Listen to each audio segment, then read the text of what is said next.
अस्सलाम वालेकुम। Hope so आप सब खैरियत से होंगे। आज मैं आपके साथ शेयर करूँगी फ्राइड फ़िश की रेसिपी, बिकॉज़ विंटर्स आ चुके हैं और बहुत ही फेवरेट डिश होती है ये सभी की। तो सबसे पहले आप ले लें फ़िश और इसको आप घर पे ले रहे हैं तो जहाँ से भी आप पीसेस लेते हैं, पैक पीस लेते हैं या फ्रेश फ़िश करवाते हैं, तकरीबन उसका ऐसे ही पीसेस हुए होते हैं।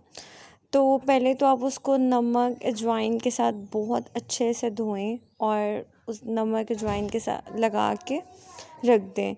उसके बाद आपने लेमन्स लेने हैं एटलीस्ट 6-7, और लेमन्स लगाने के बाद आपने इसको 5-6 घंटों के लिए रेस्ट दे देना है। फिर आप लेंगे बेसन, अदरक लहसुन की पेस्ट और अजवाइन और रेड मिर्च और नमक। बेसन तकरीबन 5 से 6 चम्मच है और लहसुन अदरक की पेस्ट जो है वो 2 चम्मच भर के है। अजवाइन हाफ़ टी स्पून है। लाल मिर्च तकरीबन 3 से 4 चम्मच है। फ्लेवर के मुताबिक है। इतनी फ़िश को 7-8 पीसेस को इतनी रेड मिर्च लाजम लगती है। नमक हस्बे ज़ायक़ा है, क्योंकि आप लेमन भी डाल रहे हैं और धोते हुए भी आपने नमक अजवाइन लगा के रखनी है, तो ये ना हो बहुत ज़्यादा नमक हो जाए। बेसन के साथ बहुत क्रिस्पी मज़े की फ़िश बनती है, तो बेसन इस वजह से ऐड कर रहे हैं। और इसके अंदर आप पानी डाल के इसका अच्छा मोटा सा पेस्ट बना लें। इसका लुक इस तरह से आ जाएगा। अब आप पीसेस को लेंगे और इसके ऊपर आप लगाते जाएंगे। साइड पे आपने अपने पास खुश्क बेसन यानी कि पेस्ट के अलावा भी बेसन पाउडर की फ़ॉर्म में रखना है और इसको आपने ऊपर छिड़कते जाना। जब आप पीसेस रखते जाएंगे इस तरह से मसाला नहीं उतरता है और ना ही एक दूसरे के साथ जब फ़िश हम ऊपर नीचे रखते हैं तो मसाला लग जाता है। ऐसा ना हो एक पीस जब जोड़ते हैं, जब उतारें तो उसके साथ लग चुका हो। तो एक अच्छा सा फ्लेवर क्रिस्पी हो जाती है। बेसन आपने लास्ट में ऐड करना है। अगर आप यहाँ खुशके के तौर पे ऊपर बेसन नहीं डालना चाह रहे तो दूसरी ऑप्शन ये है कि आप यहाँ खुशक आटा भी डाल सकते हैं। इतना कोई इशू नहीं है, 2-3 चुटकियाँ डलती हैं।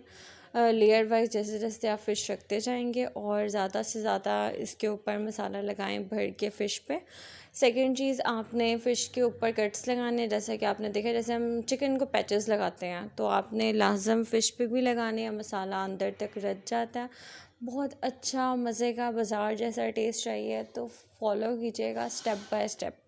अजवाइन ना मिस कीजिएगा। खुशक मसाला मत लगाया करें, स्मेल फ़िश की नहीं जाती है, बहुत गंदी स्मेल आती है। और अदरक लहसुन की पेस्ट के साथ ही मसाला लगाएं, बहुत बेस्ट रहता है। बेसन डालने का मकसद यही है, बार बार मैंने आप लोग को बताया है कि क्रिस्पीपन रहता है, बाज़ार जैसा फ्लेवर आता है। एंड पे भी मैंने डाला है बेसन, और इसको प्लास्टिक रैप करके एटलीस्ट 1 दिन रखें। बहुत इमरजेंसी है, 5-6 घंटे रख के देन आप इसको फ्राई करें। डीप फ्राई करेंगे, पैन लें, उसके अंदर आप ऑयल डाल लें और 1 बाय 1 करके आप पीसेस फ्राई करते जाएं। तो ये देखें, आप देख रहे हैं लुक जब हम उठा रहे हैं कि इसका वो कहते हैं ना कि बस अच्छी सी तुरी बच जाती है, मसाला रच जाता है और फ़िश को यही सब चीज़ें चाहिए, तभी वो विदाउट स्मेल बाज़ार जैसी घर पे बनेगी। तो इसको आप फ्राई करें। फ्राई अब आपने इसको दोनों साइड से करना है। अब जैसा कि हमने बेसन डाला हुआ है और छिड़का भी था ड्राई बेसन, तो जब मैं इन सारे पीसेस को टर्न दे रही हूँ तो आप देख रहे हैं ये नीचे नहीं लगी है और ना ही इसकी स्किन उतरी है, परफेक्ट पीसेस हैं। सेकंड चीज़ ये कि जब आप फ़िश फ्राई करने लगे हैं तो आपने पहले तो ऑयल अच्छे से गर्म कर लेना है, देन आप फ्लेम कर देंगे लो टू मीडियम, क्योंकि जो पीसेस हैं वो जल ना जाएं। ऐसा नहीं है कि बहुत आहिस्ता आंच कर देनी है, बट इतनी तेज़ भी ना हो कि ये जल जाएं। मोस्टली लोगों का ये कहना होता है कि भाई अदरक लहसुन की पेस्ट डाल दिया ना, फ़िश काली हो जाती है, जल जाती है। ऐसा बिल्कुल नहीं है। आंच का ख्याल रखेंगे, फ्लेम का ख्याल रखेंगे, बहुत अच्छे कलर के साथ पक जाएगी। फ़िश उतारनी कब है, फ़िश को अच्छे से पंच करें स्पून के साथ, जब आपको पानी उस पर निकलता ना फील हो फ़िश पक चुकी है। और ये आप इसका कलर भी देख लें और इसकी बहुत मज़े की फ्रेगरेंस है, फ्लेवर है, और ये बिल्कुल अच्छे से गल चुकी है। तो इसको लाजमी ट्राई कीजिएगा। अपना बहुत ख्याल रखिएगा। अल्लाह हाफ़िज़। अगर आप चैनल पे न्यू हैं तो काइंडली लाइक करें, शेयर करें, सब्सक्राइब करें एंड ऑल्सो बेल आइकन का बटन प्रेस करें ताकि आपको मेरी डेली की न्यू वीडियोस